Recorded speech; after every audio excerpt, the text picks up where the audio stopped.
বেগম খালেদা জিয়ার বিদেশ যাওয়া নির্ভর করছে শারীরিক অবস্থার উপর, জানালেন ডাক্তার জাহিদ। প্রস্তুত রয়েছে এয়ার অ্যাম্বুলেন্স।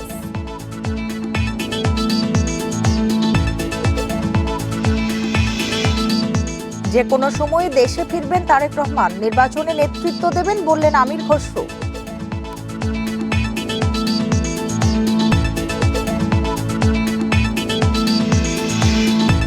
আগামী নির্বাচন সরকারের জন্য বড় পরীক্ষা, জানালেন পররাষ্ট্র উপদেষ্টা। গ্রহণযোগ্য নির্বাচন সরকারের সর্বোচ্চ গুরুত্ব। আমন্ত্রণ সংবাদ সন্ধ্যায়, আপনাদের সঙ্গে আছে মিঠুমনি। এতক্ষণ জানাচ্ছিলাম শিরোনামগুলো, এবার জানাবো পুরো খবর। বিএনপি চেয়ারপারসন বেগম খালেদা জিয়ার শারীরিক অবস্থার উপর নির্ভর করছে তাকে কখন বিদেশে নিয়ে যাওয়া হবে, এমনটাই জানিয়েছেন খালেদা জিয়ার ব্যক্তিগত চিকিৎসক ডাক্তার AZM জাহিদ হোসেন। বিকেল 4:15টার দিকে খালেদা জিয়ার স্বাস্থ্য নিয়ে ব্রিফিং করেন বিএনপির স্থায়ী কমিটির সদস্য অধ্যাপক ডাক্তার AZM জাহিদ হোসেন। এ সময় তিনি বলেন, বেগম খালেদা জিয়াকে বিদেশ নেয়ার জন্য এয়ার অ্যাম্বুলেন্স প্রস্তুত রয়েছে, তবে তার যে শারীরিক অবস্থা তাতে এখন দীর্ঘ বিমান ভ্রমণ ঠিক হবে না। সাংবাদিকদের উদ্দেশ্যে ডাক্তার জাহিদ আহ্বান জানান, খালেদা জিয়াকে নিয়ে গুজব ছড়িয়ে জনগণকে বিভ্রান্ত করবেন না। খালেদা জিয়া দীর্ঘ সময়ের বিমান ভ্রমণের জন্য উপযুক্ত হলেই উন্নত চিকিৎসার জন্য তাকে বিদেশ নেওয়া হবে বলে আশ্বস্ত করেন ডাক্তার AZM জাহিদ হোসেন। বিদেশ নেওয়ার যে বিষয়টি সেটি কিছুটা বিলম্বিত হচ্ছে এবং ভবিষ্যতে হয়তো শারীরিক অবস্থায় বলে দিবে যে ওনাকে কখন বিদেশে চিকিৎসার জন্য নিয়ে যাবে অথবা নিয়ে যাওয়া হবে। কাজেই এখন আমাদের মেডিকেল অ্যাম্বুলেন্স সবসময়ই প্রস্তুত আছে। এ নিয়ে আরো জানাতে রাজধানীর এভার কেয়ার হাসপাতালের সামনে থেকে যোগ দিয়েছেন সহকর্মী জাহানারা পারভিন। বলবেন যে এই মুহূর্তে নতুন কোনো তথ্য রয়েছে কিনা খালেদা জিয়ার স্বাস্থ্যের বিষয়ে, আর যুক্তরাজ্য ও চীনের চিকিৎসকরা কি এখনো এভার কেয়ার হাসপাতালে অবস্থান করছেন?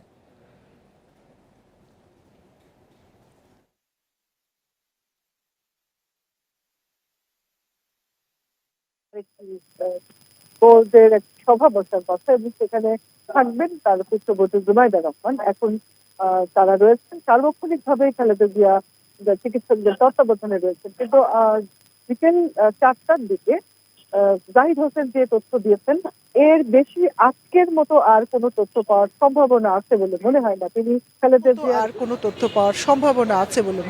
তিনি খালেদা জিয়ার এই যে বিদেশে যাওয়ার যে প্রক্রিয়া এবং এই যে সম্ভাবনা, সেটাকে তিনি আরেকটু দীর্ঘায়িত করেছেন যে আরো সময় লাগতে পারে। চিকিৎসকরা এই মুহূর্তে তাকে বিদেশ যাওয়ার জন্য তাকে স্টেবল মনে করছেন না, তার শারীরিক অবস্থা সক্ষম না, সেই জন্য দেরি হচ্ছে। এবং তিনি বলছেন যে যখন চিকিৎসকরা মনে করবেন যে খালেদা জিয়া দীর্ঘ বিমান ভ্রমণের জন্য উপযুক্ত বা তার শরীর সেই ঝকল নিতে পারবে, তখন তারা সিদ্ধান্ত নেবেন। আমরা যেটা বুঝতে পারছি যে খালেদা জিয়ার বিদেশে যাওয়ার যে সম্ভাবনা ছিল, গতকালও একবার বলা হয়েছিল বা রোববারের কথা বলা হয়েছে, এখন ডক্টর জাহিদের কথা শুনে আমার যেটা মনে হয়েছে এই সময়টা আরো পিছিয়ে গেল। আজকে সকালেও কিন্তু আমরা শুনেছিলাম 9 তারিখ কিংবা 10 তারিখ ডিসেম্বরের তিনি যেতে পারেন, কিন্তু ডক্টর জাহিদের যে ব্রিফিং 4টার দিকে যে ব্রিফিংটা করেছেন, এর পরে আমরা ধরেই নিচ্ছি যে খালেদা জিয়ার বিদেশ যাওয়া নিয়ে এখন আসলে টাইম ফ্রেমের কিছু নাই। তিনি যদি চিকিৎসকরা, এখানে কিন্তু একটা যদি এবং কিন্তুর বিষয় রয়েছে, আর এই মুহূর্তে জুবাইদা রহমান রয়েছেন খালেদা জিয়ার চিকিৎসকদের সঙ্গে এবং রাত 9টায় যে বৈঠকটা বসবে, আজকে রাতে যে মেডিকেল বোর্ডের বৈঠক, সেখান থেকে তারা তাদের যে অবজারভেশন, তাদের যে মনোভাবে তারা পৌঁছাবেন, সেটা হয়তো গণমাধ্যমে দেয়া হবে না। এবং আমাদেরকে যেটা বলা হয়েছে যে অন্য কোনো তথ্য থেকে কোনো খবর পেলেও সেটা না দেওয়ার জন্য শুধুমাত্র খালেদা জিয়ার চিকিৎসক জাহিদ হোসেন যে তথ্য আমাদের দেবেন সেটা যেন আমাদের গণমাধ্যমে আমরা প্রচার করি, এটা কিন্তু বিএনপির পক্ষ থেকে বলা হয়েছে। সো আমি শুধু এইটুকু বলতে পারি যে আজকে রাতে আপনারা খালেদা জিয়ার স্বাস্থ্য সংক্রান্ত কোনো তথ্য, নতুন তথ্য যেটা জাহিদ সাহেব জানিয়েছেন, তার বেশি তথ্য পাওয়া যাবে বলে আমার মনে হয় না। কিন্তু আমরা অপেক্ষা করছি যে মেডিকেল বোর্ড বসবে কখন এবং খালেদা জিয়ার অবস্থা আরেকটু উন্নত হয় কিনা। আসলে এখন তো একটাই ভরসার জায়গা, যেমন জাহিদ সাহেব যেটা বলেছেন তিনি আশাবাদী। জাহিদ হোসেন বলেছেন এর আগেও ক্রিটিক্যাল কন্ডিশন থেকে খালেদা জিয়া তিনি সুস্থ হয়ে উঠেছেন, ছেড়ে উঠেছেন, আবারও তিনি বাসায় ফিরেছেন। তিনি আশাবাদী যে আল্লাহর রহমত এই শারীরিক অবস্থা থেকে উন্নত হবে এবং তিনি আবার সুস্থ হবেন, এই আশা চিকিৎসকরা করছেন, আমরাও করতে চাই। তিনি আবার দোয়া পেয়েছেন জাহিদ হোসেন এবং তিনি বলছেন যে সবাই যেহেতু উদ্যোগ, এমন একটা অবস্থায় খালেদা জিয়া এরকম অসুস্থ হলেন যখন বিএনপি নির্বাচনী প্রার্থী ঘোষণা করেছে, নির্বাচনী প্রচার এবং প্রার্থীরা সবাই প্রচারণায় ব্যস্ত রয়েছে, এই সময়ে খালেদা জিয়ার অসুস্থতা কিন্তু একটি নতুন চিন্তা তৈরি করেছে আগামী ভবিষ্যতের রাজনীতির ক্ষেত্রে। আমরা অপেক্ষা করছি যে অন্য কোনো আপডেট আমরা পাই কিনা খালেদা জিয়ার স্বাস্থ্য নিয়ে। আপনাকে অনেক ধন্যবাদ আমাদের সাথে যোগ দেবার জন্য। বিএনপি চেয়ারপারসন বেগম খালেদা জিয়ার স্বাস্থ্যের উপরই নির্ভর করছে তার বিদেশ যাত্রা। দলের স্থায়ী কমিটির সদস্য আমির খসরু মাহমুদ চৌধুরী বলেছেন, তার শারীরিক অবস্থার উপর নির্ভর করছে এয়ার অ্যাম্বুলেন্স আসার বিষয়টি। দুপুরে রাজধানীর বনানীতে সাংবাদিকদের সাথে মত বিনিময়ে তিনি বলেন, যে কোনো সময় দেশে ফিরে নির্বাচনে নেতৃত্ব দেবেন তারেক রহমান। গত 23 November BNP chairperson Begum Khaleda জিয়াকে রাজধানীর এভারকেয়ার হাসপাতালে ভর্তির পর 2 সপ্তাহ পার হলো শনিবার। দেশনেত্রী বেগম জিয়ার শারীরিক অবস্থা অপরিবর্তিত এখনও। যুক্তরাজ্য ও চীন থেকে আসা বিশেষজ্ঞ চিকিৎসকদের সমন্বয়ে মেডিকেল বোর্ডের সুপারিশে বৃহস্পতিবার সিদ্ধান্ত হয় তাকে যুক্তরাজ্যে নেয়ার। পুত্রবধূ ডাক্তার জুবাইদা রহমানও জরুরি ভিত্তিতে দেশে আসেন শুক্রবার। তবে বেগম জিয়াকে স্থানান্তরের মতো পরিস্থিতি না থাকায় স্থগিত হয় যাত্রা। এখন বিএনপি চেয়ারপারসনের স্বাস্থ্যের অবস্থার উপরই নির্ভর করছে তার বিদেশ যাত্রা, জানান বিএনপি নেতা আমির খসরু মাহমুদ চৌধুরী। এয়ার অ্যাম্বুলেন্স কোনো সমস্যা না, সমস্যা হচ্ছে ডাক্তারদের সিদ্ধান্ত কি যায়, উনি কি দেশে বিদেশে যেতে পারবেন কিনা, উনি ট্রাভেল করতে পারবেন কিনা, এটা হচ্ছে সমস্যা এই মুহূর্তে। এটার অপেক্ষায় আমরা আছি যে এই মুহূর্তে এটা সিদ্ধান্ত হবে। এয়ার অ্যাম্বুলেন্স কোনো ইস্যু না, যেটা কাতারেরটা আসবে, জার্মানি আসবে, অন্য কিছু আসবে, সেটা কোনো বিষয় এই মুহূর্তে না। এ সময় দলের ভারপ্রাপ্ত চেয়ারম্যান তারেক রহমানের দেশে ফেরা নিয়ে আমির খসরু বলেন, তিনি যে কোনো সময়েই ফিরবেন এবং তার নেতৃত্বেই বিএনপি নির্বাচনে অংশ নেবে। খুব শিগগিরই জোটের প্রার্থী চূড়ান্ত করা হবে বলেও জানান তিনি। আর আমরা জানি তারেক রহমান সাহেব আসবেন, সহসা দেশে ফিরবেন।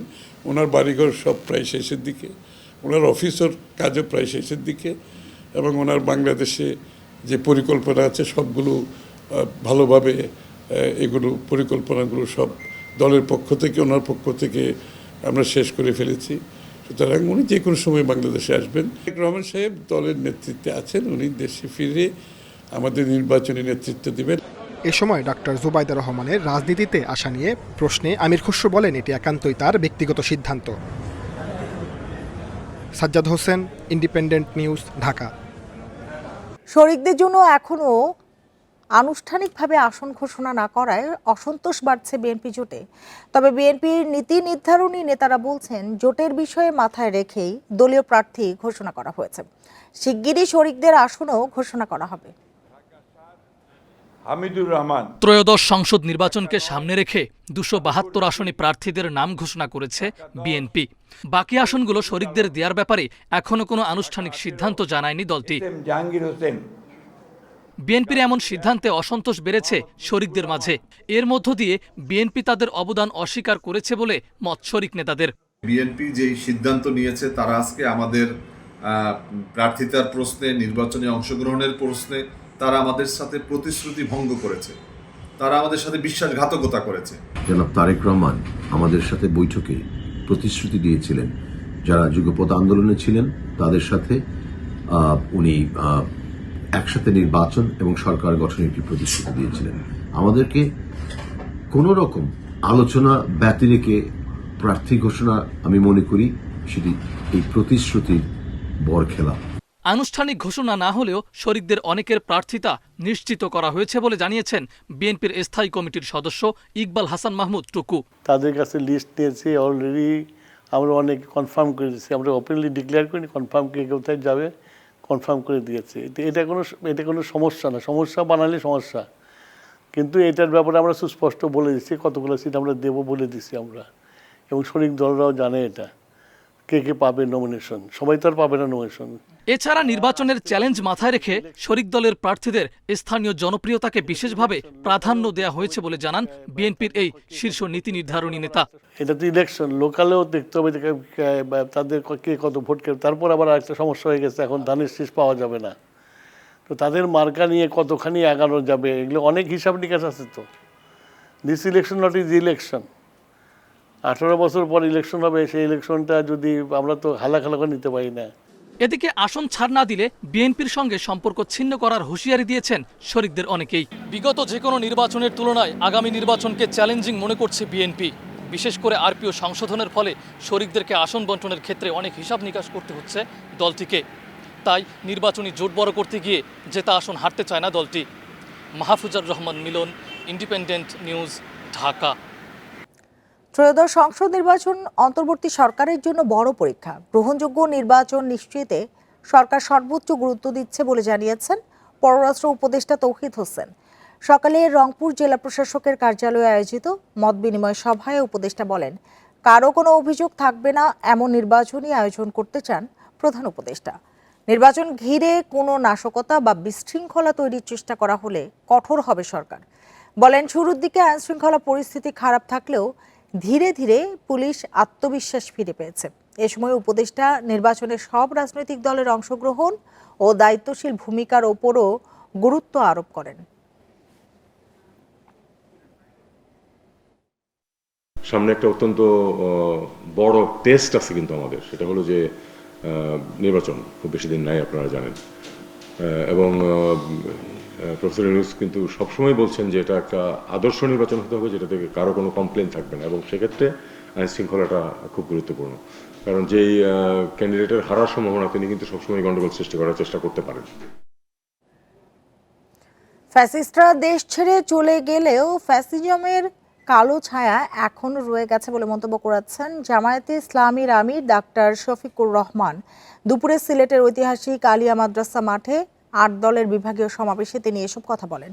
এ সময় তিনি বলেন, এক দল অপকর্ম করে চলে গেছে, এখন আরেক দল আরও বেশি অপকর্ম করছে। বলেন, যারা সংস্কারে রাজি ছিল না তারা গণভোটেও রাজি নয়। নতুন করে ফ্যাসিবাদ কায়েমের চেষ্টা করলে জনগণ তাদেরকে রুখে দেবে বলে হুঁশিয়ারি দেন তিনি। সমাবেশে বক্তব্য রাখেন বাংলাদেশ খেলাফত মজলিসের মহাসচিব মাওলানা মামুনুল হক সহ 8 দলের শীর্ষ নেতারা। নির্বাচনের আগে গণভোট সহ 5 দফা দাবিতে সমাবেশ করছে জামায়াত সহ সমমনা 8 দল। কর্মের দায় নিয়ে ফ্যাসিস্টরা বাংলাদেশ থেকে পালিয়েছে, কিন্তু ফ্যাসিজমের কালো ছায়া বাংলাদেশ থেকে যায়নি। একদল যে অপকর্ম করে চলে গিয়েছে, আরেক দল বাংলাদেশে সেই অপকর্মের দায়িত্ব নিয়েছে। মুক্তিযুদ্ধ ও গণ অভ্যুত্থানের চেতনায় যুগোপযোগী সংস্কার, রাজনীতি ও নির্বাচনে ধর্মের ব্যবহার নিষিদ্ধ সহ 8 দফা দাবি রাজনৈতিক দলগুলোকে তাদের নির্বাচনের ইশতেহারে অন্তর্ভুক্ত করার দাবি জানিয়েছে মহানগর সর্বজনীন পূজা কমিটি ও বাংলাদেশ পূজা উদযাপন পরিষদ।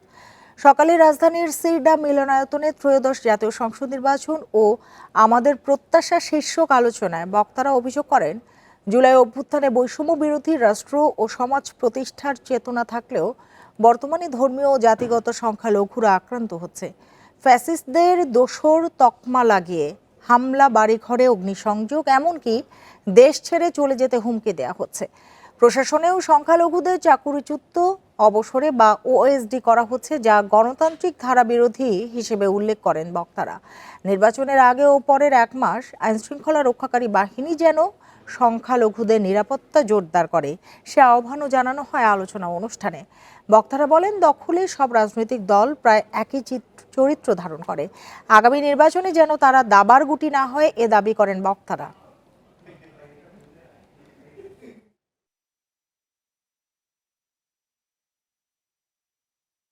জাতীয় নির্বাচনের পূর্বাপর অন্তত 1 মাস ধর্মীয় জাতিগত সংখ্যালঘুদের নিরাপত্তায় সেনা ও বিশেষায়িত বাহিনী মোতায়েন নিশ্চিত করতে হবে। স্থানীয় নির্বাচনেও নিরাপত্তার কঠোর ব্যবস্থা নিতে হবে। চট্টগ্রামের চুয়েটে অকেজো পড়ে আছে দেশের প্রথম ক্যাম্পাস ভিত্তিক আইটি বিজনেস ইনকিউবেটর। একসময় একে টেক স্টার্টআপের স্বপ্ন কারখানা মনে করা হলেও এখন তা যেন এক পরিত্যক্ত ভবন। ইনকিউবেশন ফ্লোরগুলো ফাঁকা, বরাদ্দ বাতিল আর প্রশাসনিক জটিলতায় পরিণত হয়েছে নামমাত্র ট্রেনিং ও কর্মশালা নির্ভর প্রতিষ্ঠানে। 2022 সালে চুয়েটে যাত্রা শুরু করে দেশের প্রথম ক্যাম্পাস ভিত্তিক আইটি বিজনেস ইনকিউবেটর। 117 কোটি টাকা ব্যয়ে নির্মাণ করা হয় 10 তলা ডিম্বাকৃতির ইনকিউবেশন ভবন, 2টি ডরমেটরি আর একটি মাল্টিপারপাস প্রশিক্ষণ ভবন।